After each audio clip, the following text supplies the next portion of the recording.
Yo, Kpaceguy here. What's going on YouTube? Welcome back to the channel. And Soundavo is back. They have been watching the Kpaceguy channel and they have been following the Rythmik subwoofer clone videos that I've been making. And they saw that my external amplifier, I needed one. I didn't have one for the new DIY sub. And they said, hey, we have a product for you that you can use to advertise, but I think this would be really cool for you and your project. I said, okay, what is it? And they sent me out the PSB-1000 DSP amplifier. This is a 1000-watt subwoofer amplifier with digital sound processing, so you can configure it kind of how you need to. This is really cool because it's a 1000-watt amplifier, but it has two separate outputs. So each channel will give 500 watts. So essentially, you can have this run two separate subs, or you can sum all the power to power a single 1000-watt sub. So this thing looks really cool. I've done minimal research on it. I haven't gone too deep into it, so we're gonna unbox it and take a look at it today together and see what it's all about. So I guess the first thing we need to do is get it out of the box and take a look at it. Alright guys, we have the amplifier unboxed, and you guys, I'll get a couple of up-close shots of it in a second, but other than the amplifier, you do get a few things in a goodie bag. Of course, you get the owner's manual if you need this for anything, kind of figuring out how to use it. You have that at your leisure. You also have a nice little miniature remote. So if you need to make any adjustments or changes, maybe to the DSP or the volume or anything like that, you can do that with the remote here, so you don't have to get up back and forth to the amplifier. We'll go through the remote here in just a little bit. And if you plan on using this in a rack, they actually provide you some brackets here that go on to the side of the amplifier, and you can rack mount this if you want to put it in your existing rack. So that is a really nice touch as well. The power cord is detachable. I actually like that. I can't tell you why I like that, but it's nice that you can you know, have this detached in case you need to replace it or whatever the case may be. So you do have a detachable 3-prong power cord as you would expect. So let's take a look at the amplifier itself. On the front, nothing too crazy going on, pretty minimalistic. On the left side, you have a power toggle switch here. I assume this probably illuminates when it's on and probably deactivates when it's off. A standby light, your IR blaster, your LCD screen here so you can see what's going on with the unit. This is a volume knob plus a menu select knob, so you can actually press this, if you guys can hear that, and control your menus here as well, which we'll do in a second. Now we're gonna move to the back side, and I'll get a close-up shot of this for you guys as well. You have some RCA line ins and outs on the far left side. These terminals here are for your speakers. I believe these removed. Yes, they do. So these are removable. One is input and one is output. So speaker level input, speaker level output. You bind your speaker wires to these terminals here. Here you have your 12-volt trigger, 12-volt or music. So 12-volt meaning if you have a receiver and you want it to turn on and turn off when your receiver turns on and turn off, you can do that. Or you can set it to music. Basically what that means is it's a detection of signal. If it detects some type of signal, it'll fire up the receiver itself and then fire down after a certain time of no audio being input detected. So really cool here. 12-volt triggers in and out here, so you can daisy chain it to another piece of equipment. Your service port. Here, I gotta look and see what this is here. We have another little terminal here. We'll see what that's for. And then here is your sub output terminals here. So this is how you're gonna set your subs. This is what you're gonna plug your subs up to. They do accept banana plugs, or you can untwist them and set your wires here. But this is the output to your subwoofers themselves, if you wanna use that there. And then you have your voltage switch, which you don't need at all to change in America. And then your 3-prong output right here, your 3-prong plug goes there. Alright guys, so we have the amplifier plugged up, and like we guessed, you do get a nice little LED ring light down there to let you know that the unit is on and functional. Before we go through the menus, I do want to tell you a couple of cool things about this amplifier. One being that it's a Class C amplifier, so pretty efficient, doesn't get hot, that's always a good thing. Your power handling again is 1000 watts max, and how you get the 1000 watts. If you're using one subwoofer and you need all the power, you're gonna wire it in 4 ohms and you're gonna plug it into amplifier so that you get just a 1 4-ohm load to that subwoofer to get 1000 watts. If you're using 2 individual subs, you can do 500 watts each at 8 ohms, and that's how you get your 500 watts. Now the DSP is really cool. You're gonna see the DSP here in a little bit. There's a lot of different things you can do, including subsonic filter. You can set your crossover, your phase. Of course, you can volume mute, turn them up or down. There's a lot of cool things inside the menu that we're gonna go through here in just a second.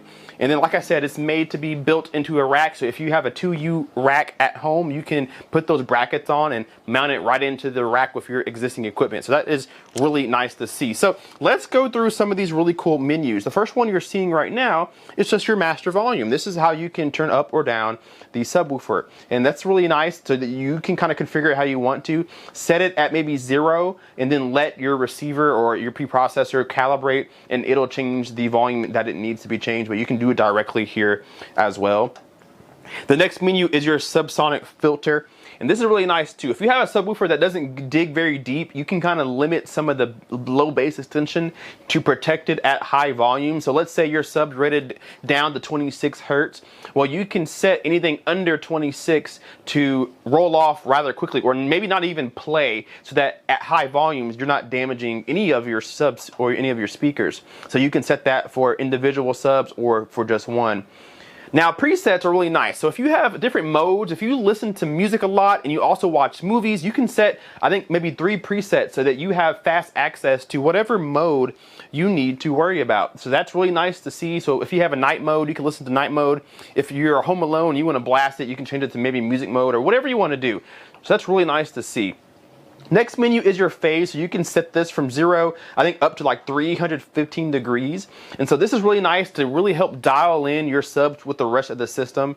And so there you go, 0, 30, 90, 180, all sorts of different options for you. So you can do that on each individual sub so that you can dial it in really nicely. So night mode is really cool as well, and you guys have a good idea of what this does. Night mode kind of lowers the overall dynamics of the sub to keep all the bass frequencies within the room. So if it's nighttime and you don't want to disturb the people around you, you can set it to night mode, and it reduces some of the extreme high volume or the extreme low bass that usually seeps out of between the walls or the doors. It keeps that to a minimum to keep the bass inside the room when you're watching at late night hours.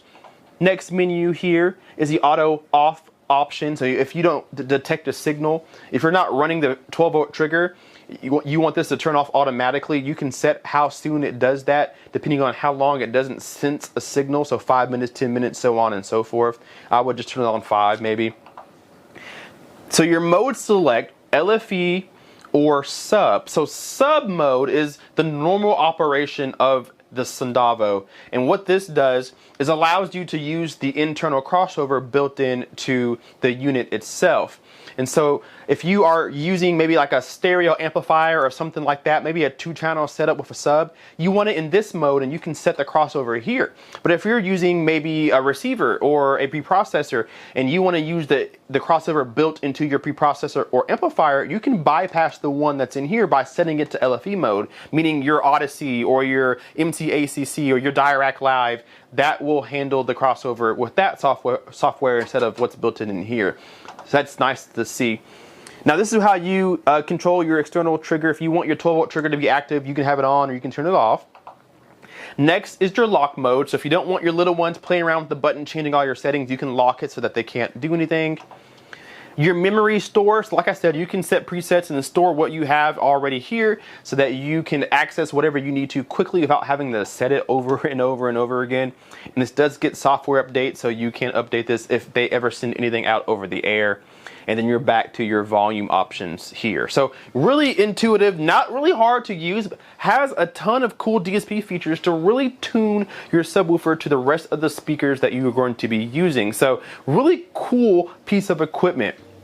Now I know that's a lot of menus to try to flip through, but luckily, like I said, you have this remote that has pretty much all of the functions of that little button on the amplifier itself. So if you don't want to have to flip through these to get where you want to, you can get there a lot faster with the remote with some quick presets like night mode, on and off. If you want the EQ to be flat, if you want to click on preset number 1, preset number 2, volume up or down, power on or off, you have it right here on the remote. So you don't have to get up and click this button over and over again to try to get to the menu you're looking for. You can just click it with a couple buttons or just click your presets right here. So that is a really nice feature. All right guys, I'm gonna end the video here. I'm gonna put those rack mounts on the amplifier, and I'm gonna put this in my rack.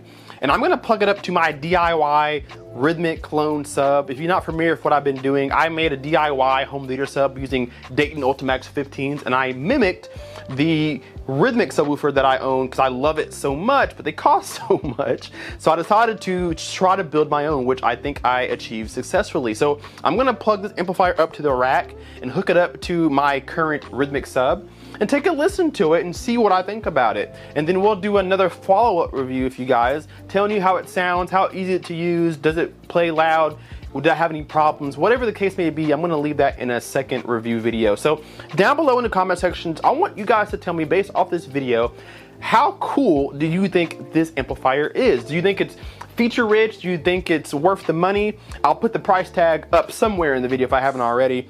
But what do you think about this so far, based off how much it costs? Is it worth the money, do you think? Is it better than most competitors? Tell me what you think so far about the Soundavo PSB-1000, and then we'll come back and do a full review once I get a chance to play with it. Leave that comment down below, hit that like button, and subscribe if you are not already. We will see you guys in the next video. Kpaceguy out. Peace.